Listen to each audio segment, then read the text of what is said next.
Hello, I'm Will and this is Mike with the Tabletop Donkeys. Hello. And in this video we'll be looking at issue 33 of Warhammer 40,000 Combat Patrol magazine, which came with the first set of parts to make 10 Chaos Space Marine Legionaries. We'll get the second set of parts for them in the next issue, but in this magazine we'll see their build instructions, and then we'll be learning some more of the core rules before getting into our game where the Aeldari take on the Tyranids once again.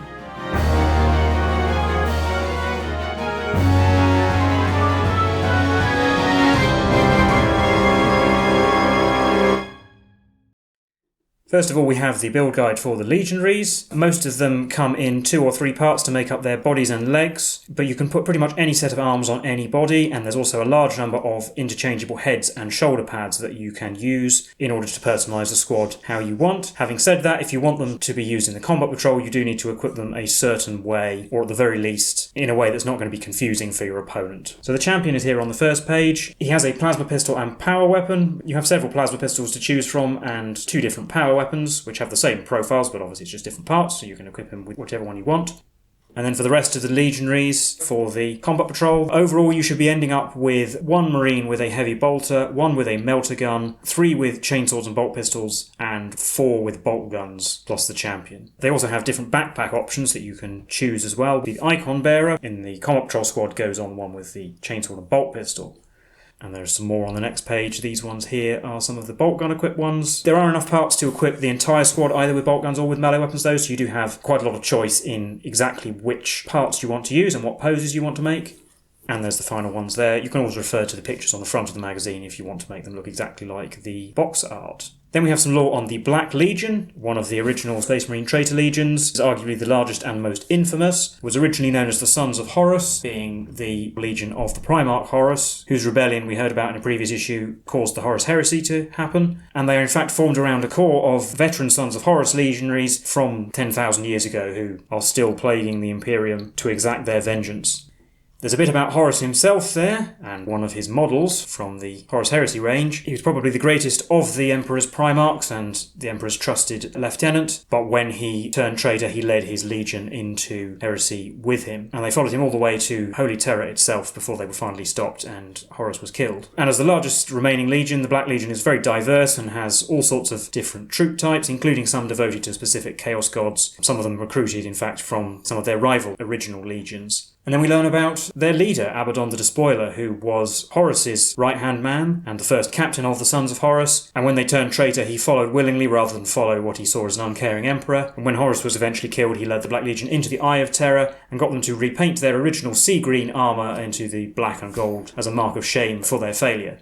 And Abaddon is a rare figure who's managed to gain the favour of all 4 of the Chaos gods, rather than succumbing to the influence of one god in particular, and claims the allegiance of many Chaos warlords, and has forged them many times into great crusade forces to launch against the Imperium. He wields the demonically possessed sword Drachnien, and also the Talon of Horus, the personal weapon of Horus himself. And his flagship is called Planet Killer, and as its name suggests, it is more like a gigantic weapon that can destroy an entire planet. Then we have a short story. Then we have the first part of a short story called The Dark Descent, following a Black Legion Chaos Space Marine called Tsar Archael, who is attacking an Imperial world, but it is interspersed with some of his memories as one of the original Sons of Horus. He and his squad are looking for some source of power beneath this world, but at the end of this they encounter the Aeldari, who are trying to stop them, and I'm sure we'll see the continuation of this in a future issue. Then we have the collection article for the Legionaries. You can see the completed squad there. As usual, you can roll to give them a background, record their deeds, and give them a name. Their data sheet is over the page. We'll go over that in the next issue when we will actually see them in action on the tabletop. But then we have another Chaos Space Marine unit name generator, which you can use to give them a name.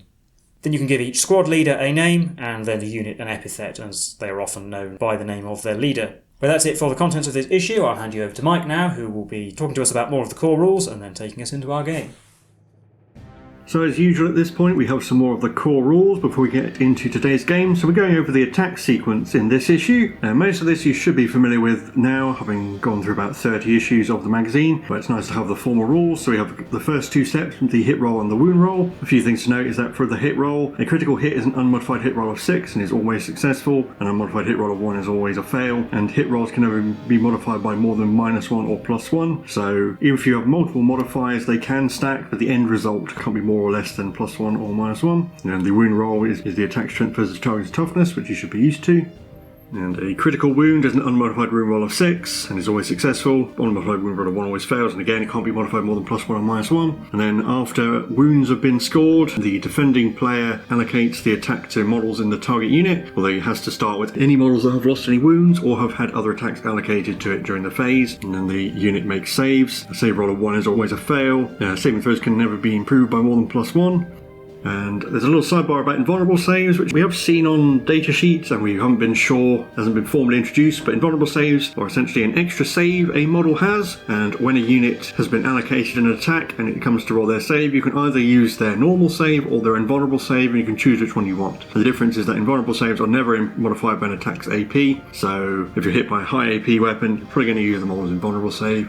And then once saves are made, you inflict damage, and the model uses a number of wounds equal to the attack's damage characteristic, and if a model is destroyed, any excess damage is lost. You have boxes for Feel No Pain and Deadly Demise. Feel No Pain is an ability that allows a unit to ignore damage, so each time a model would lose a wound, you roll d6, and if the result exceeds the Feel No Pain score, the wound isn't lost. For example, the Psychophage is a Feel No Pain 5+, so it can ignore damage on a 5+, and Deadly Demise is when some units have the ability to do mortal wounds when they die. And mortal wounds, each mortal wound inflicts 1 point of damage and they're always applied one at a time, and unlike regular damage, excess mortal damage is not lost, it will spill over into later models in the unit. And also mortal wounds are inflicted after any regular damage has been applied as well, but Feel No Pain is still usable against mortal wounds, you just don't get any saves or invulnerable saves. And then there's a bit about fast dice rolling. So rules as written, you would roll each member of a unit individually when you're making their attacks, but if all the members of a unit, or you have multiple members of a unit armed with the same weapon, it's much quicker to just roll them all together. And you can see that's what we've been doing in our games with units like the Infernus Marines, the Terminators and the Termagants and so on. Speeds the game up a whole lot. So with that little look at some more of the core rules, we'll get into today's game. Well, here we are set up for Archaeotech Recovery, Tyranids versus Aeldari. A bit of a change to the layout of objectives, just to make a bit more sense when they disappear. So we have objectives 1, 2 and 3 across no man's land, 4 in the top right and 5 in the bottom left. Got some landslide blocking terrain near the middle and the edges, the rest is all cover. Going over my Tyranid deployment, you can see on the left I have the Von Ryan's Leapers infiltrated behind some concealing terrain. Got a unit of Termagants by objective 4 to sticky it. The other unit is ready to pounce on objective 3 with the Psychophage near them and the Tyranid Prime in the middle for Synapse. And I'm bringing the Parasite of Mortrex rather than the Barb Gaunts, and I'm actually going to deploy it in reserves so it can deep strike later in the game. And the Aeldari deployment. I've split the Wind Riders into 2 units of 3, and one is on objective 5 and the other one is behind the Guardians, who are joined by the Farseer, and the Wraithfall is over on the far flank by objective 1. Now we're just rolling off to see who gets the first turn. Well, I rolled a 5, so I'll be going first, but before that we need to see the Aeldari fate dice. My 12 dice, and then I can re-roll them if I don't like the result. I think I'll keep that though, because there's only one 1 in there, and 1s are the only one that isn't much use. And with that, we're into Tyranids turn 1. So that's going to be a quick first turn on my part. We're both just moving up. The 2 units of Termagants advanced, so they can move up normally, and 1 unit getting in range to take control of objective 3 and hopefully secure it. Tyranid Prime moving up just to hide behind the train piece, and the Von Ryan's Leapers are going to stay where they are. And we'll be on to Aeldari turn 1. So in my command phase we'll use Fortune from the Farseer on a 2+, it goes off and I'll put that on the Guardians. And then the Guardians are in range of objective 5, so not only will they secure it, but I get a new fate die as well, which I roll a 1. And then showing my movement, the Wraithlord has moved out towards the centre, the Guardians have moved over from behind the box so they can see things to shoot at, and hopefully staying a bit away from the Psychophage. 1 unit of Wind Riders can stay roughly where it was on objective 5, just getting in range, and the other one has zoomed over to objective 1, also getting in range. And also making sure that the whole of my back area is no more than 9 inches away from an Aeldari model, so that the Parasite of Mortrex can't appear behind me. On to the shooting phase, we'll start with the unit of jet bikes near objective 5. They're going to shoot the Termagants next to the Psychophage, because if those front 2 die, then they won't be in range of anything. Start with the Scatter Laser, 4 to 6 shots on 3s, getting 4 hits. They're not the closest target, so they don't get to reroll anything. And wounding on 3s. 3, no AP. So we've got 2 in cover, 2 4+ saves, failed 1. Still got 1 left in cover, who's still alive. And then the Catapults get 3 hits. And these wound on 3s as well. Only 1, but I can reroll because they're twin linked. 3 wounds at -1. Still got 1 in cover, so 5, still there. It dies, and then 1 left on 1 that's in the open, dies. That's 3 dead Termagants. I'll do the other Wind Riders into the other Termagants for the same reason. I don't want them to be out of range. Same again, scatter laser. We're not the closest target once again.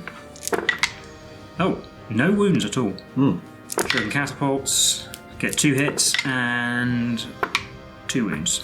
I'm going to take it on 2 guys out of cover, because if I pull termagants in the front, I might pull some guardians out of range. I failed both their saves, 2 dead termagants. I'll do the Guardians next. We're going to split their fire because some of them are only in range of certain targets. The 2 right at the back aren't in range of anything. A top unit of Termagants, Eldritch Storm, the Star Cannon, and 3 Shuriken Catapults. The bottom unit of Termagants close to Objective 3 and the Psychophage will have 2 Shuriken Catapults, and the Psychophage also 2 Shuriken Catapults. I'll do Eldritch Storm first. That is going to be 6 shots because they have more than 5 in the unit. 3s. Oh, only 2. And wounding on 3s. Only 1. If it's on 1 in cover, it'll get a save. Yeah, I might as well do that. 6s. No, use 1 in cover. And the Star Cannon on the same unit hits twice. And on 2s. That's 2 more. These are at -3, so they'll be dead. 2 more dead. With cover. 3 wounds from Shuriken Catapults on that unit. So I think there'll still be 3 in cover who will have 5+ saves. I made 2. Then we've got 1 wound on the other unit of Termagants. With a 6+ save. Nope. And I got 1 wound on the Psychophage. But it's in cover, so it's got a 3+ save, which it made. Finally, I've got the Wraithlord. I'm going to shoot the Bright Lance at the Psychophage and the Shuriken Catapults at the Termagants behind the Psychophage, because if it can kill another 2 of them, they'll be below half strength and have to start taking battle shock. So the Bright Lance, and unlike the last game, we're going to get it right this time. It cannot use Strands of Fate, so I do have to roll this. It missed, but I can spend a command point to re-roll. It still missed the Bright Lance. And the Catapults on 4s, getting 2, and 3s, getting 2 more. 6s to save, they'll have 2 dead. Happy enough with the results of that. I'm not going to declare any charges, and it'll be the end of my turn. So now we're on to Tyranids turn 2. I need to make some battle shock tests, so I'll do 1 for the unit near Objective 3 at the bottom of the board, and roll 3 dice because I've got Synapse, so they're okay with a 9, and the other unit at the top, I'll fine with a 10. My movement, the Psychophage has moved up, try and get towards those bikes on Objective 5. Tyranid Prime coming out into the middle with one of the units of Termagants to take Objective 2, other unit falling back, and the Von Ryan's Deepest staying where they are. In the shooting phase, I'll do the Psychophage first, and it's going to fire its Psychoclastic Torrent at this unit of Wind Riders here. D6 shots, 1. I'll spend one of my many command points to re-roll that. Into a 5. It's wounding on 3s because it's strength 6. That's 4 wounds at -1. 3s to save, make more. Sorry, it should be 4s to save, so I failed one, so we take a wound. And then these 4 Termagants might as well shoot at the Guardians. And they got 2 wounds from 4 shots. And I'll take the saves on people in cover, so I'll have 3s. They made them. So now we're on to the charge phase, where the Tyranid Prime is going to charge the Guardians. Now we measured, and he needs a 7 to get directly into them. So he starts with a 3, so I'm going to have to re-roll it. And he gets a 9. Phew! So Tyranid Prime gets in, and then the Psychophage is going to try and charge the Wind Riders, and it needs a 9. And its charge roll is a 10. And there you can see the Psychophage's charge, and it's just my 2 charging units get to go. So I'll do the Tyranid Prime first. 6 attacks on the Guardians, hitting on 2s, getting 5. Wounding on 3s because of Fortune, getting 4 at -1. It'll be 5+ saves. I'll just roll them, I think. Made 2, so we lose 2 Guardians. And then the Psychophage will go into the Wind Riders. So it has D6 +1 attacks for 3. I think I'll re-roll that because I want to try and kill all the bikes. Oh, 7 attacks, I'll take that. 7 attacks, hitting on 3s. Even though that one bike is damaged, the unit hasn't lost any morals, so it's not below starting strength. 6 hits, wounding on 3s. 6 wounds at -1. Well, I'll use one of these 4 fate dice to automatically pass one of those saves, but then I still do have to roll 5 of them, and each failed one will kill a Wind Rider. So they are all dead, but I can also use a command point. Going to need to. Succeeded. 1 is left. The Psychophage will pile in so it can take control of Objective 5. And piling in the Guardians, we managed to keep one still on Objective 1, but the Farseer gets into fight, which is probably the important thing. Do the Farseer on camera, because he could do some damage. Well, he only managed to hit once. It's a strength 3, but I will use one of these 5 fate dice to automatically wound. 4+ save, failed. So 3 damage. Oof, down to 3. 1 wound from the Guardians. Failed that one as well, it's down to 2. And the Lone Wind Rider got a wound on the Psychophage. 3+ save, made it.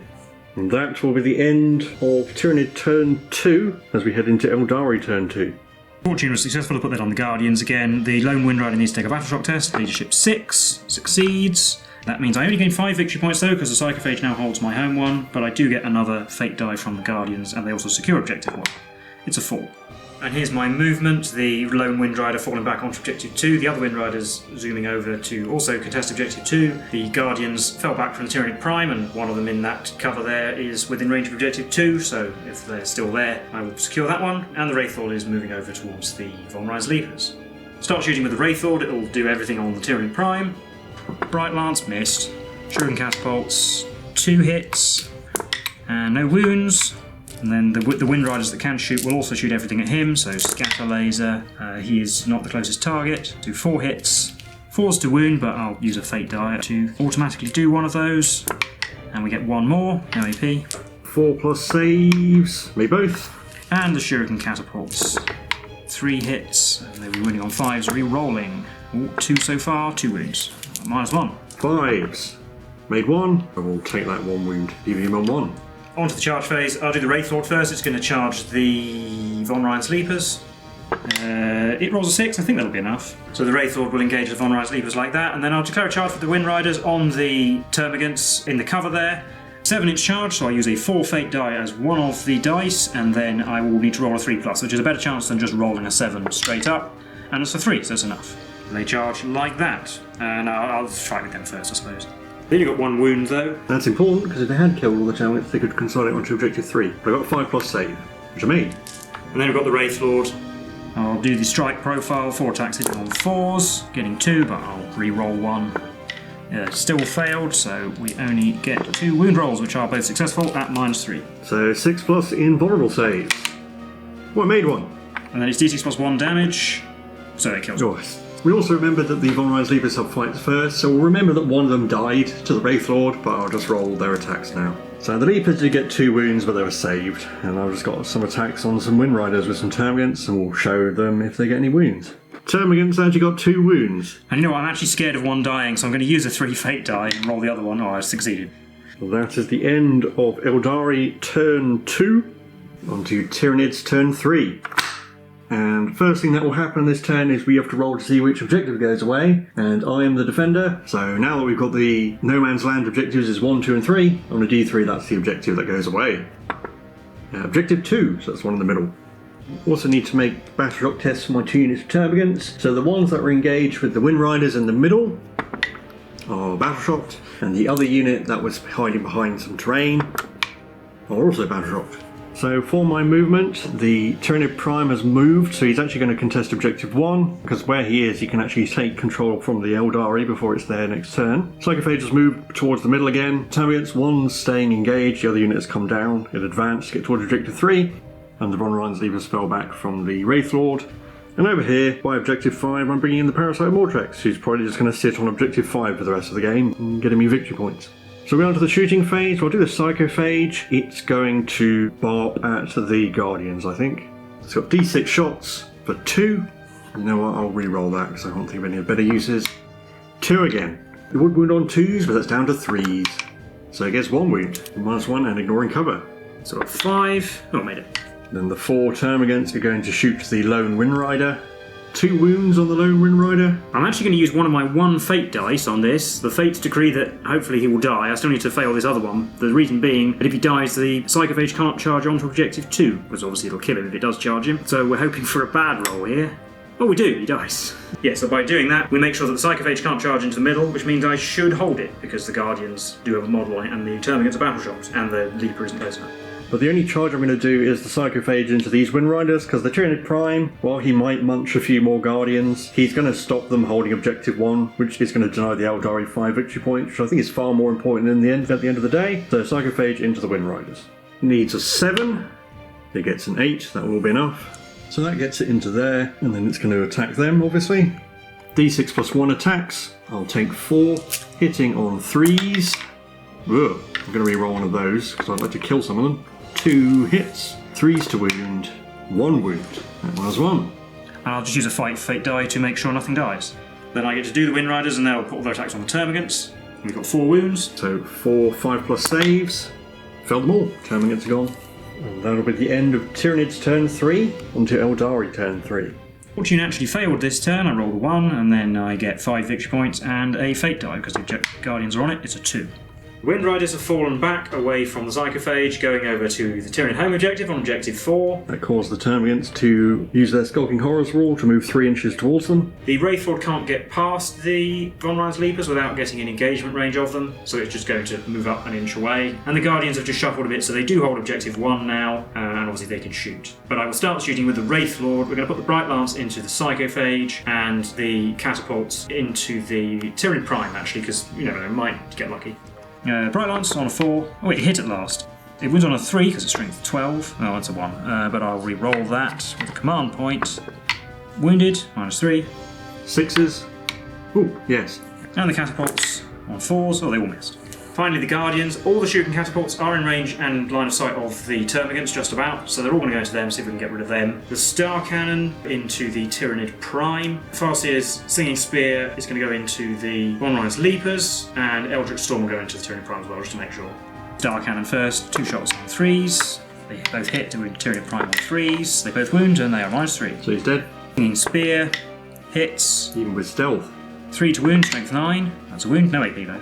4+. Failed. Yeah, you know what, I'll re-roll it. Still failed. Kills the Leaper.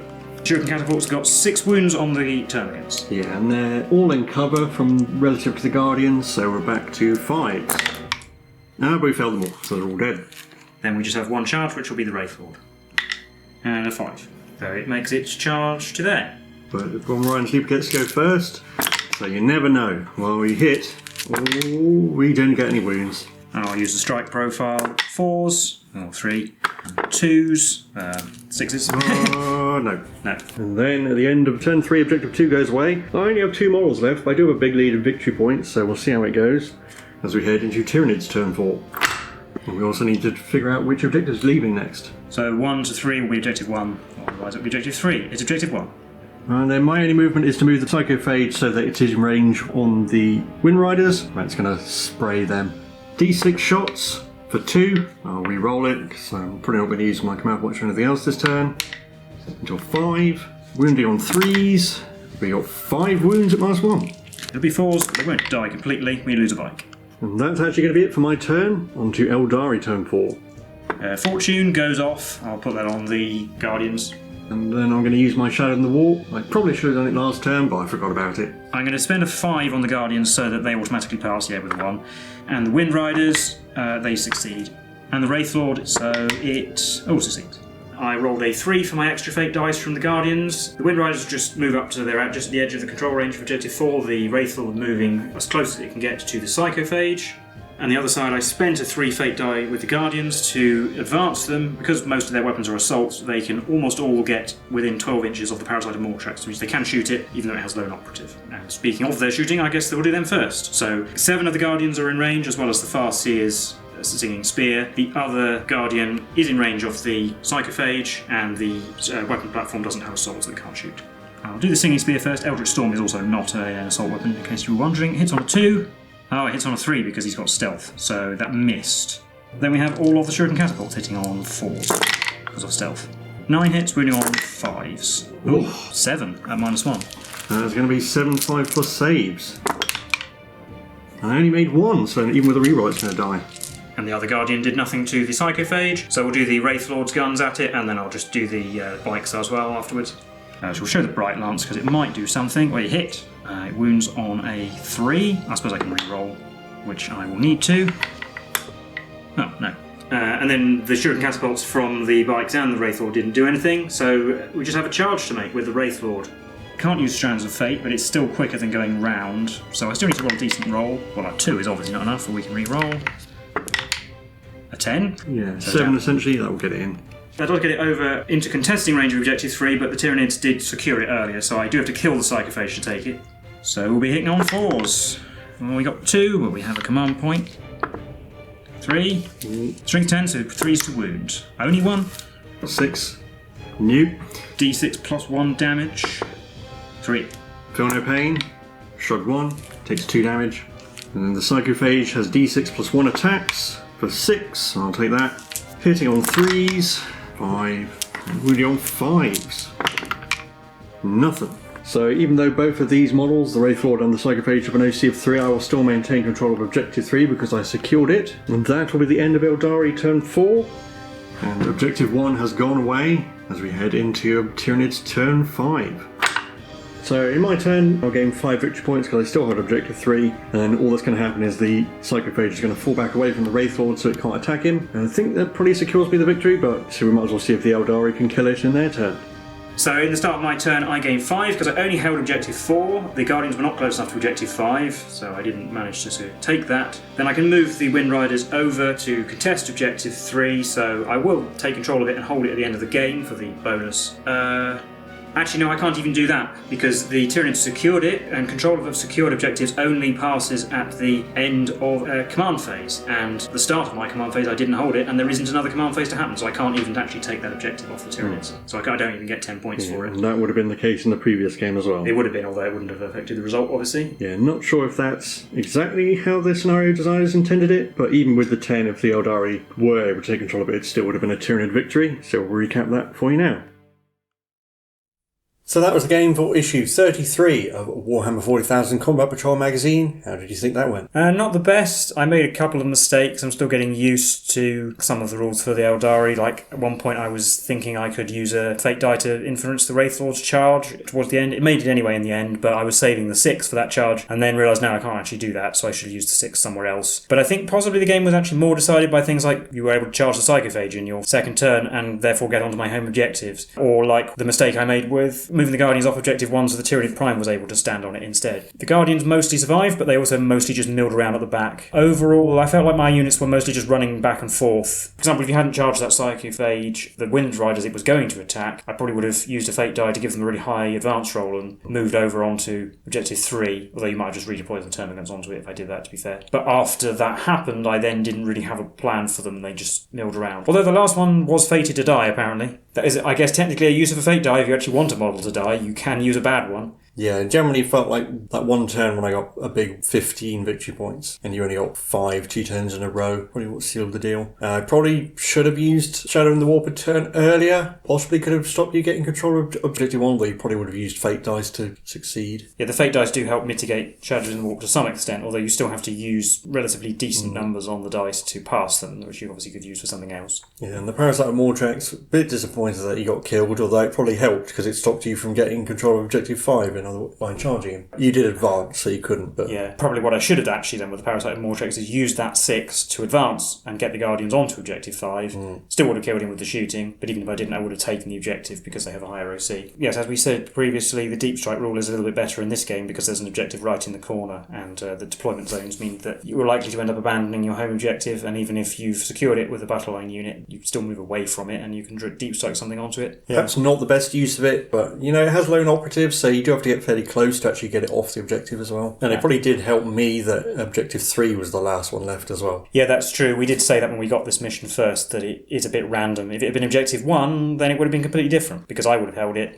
You would have been down, I think, probably 10 victory points, and I would have got the 10 at the end, so it could have even changed the result of the game. Probably didn't use the Von Ryan's Leapers particularly well either. I suppose it did distract the Wraithlord and not really contesting any objectives either. Yeah, obviously, the Wraithlord I wanted to be able to go and deal with the Psychophage, but when the Psychophage moved off into a corner, I thought, well, send the Wraithlord forward and it can come back to the middle later, but then the Psychophage charged away from it, so it didn't manage to catch up to it till right at the end. Yeah, and more of the core rules. I guess it is nice to have confirmation on invulnerable saves and mortal wounds. Invulnerable saves we knew about, and it wasn't particularly clear whether we were supposed to use them, but it's nice to know that we can now. But yeah, not much more to say about this game or this issue. We'll see the Chaos Space Marines in the next issue, so look forward to that. We've been the Tabletop Donkeys, and we'll see you in the next one. Bye for now.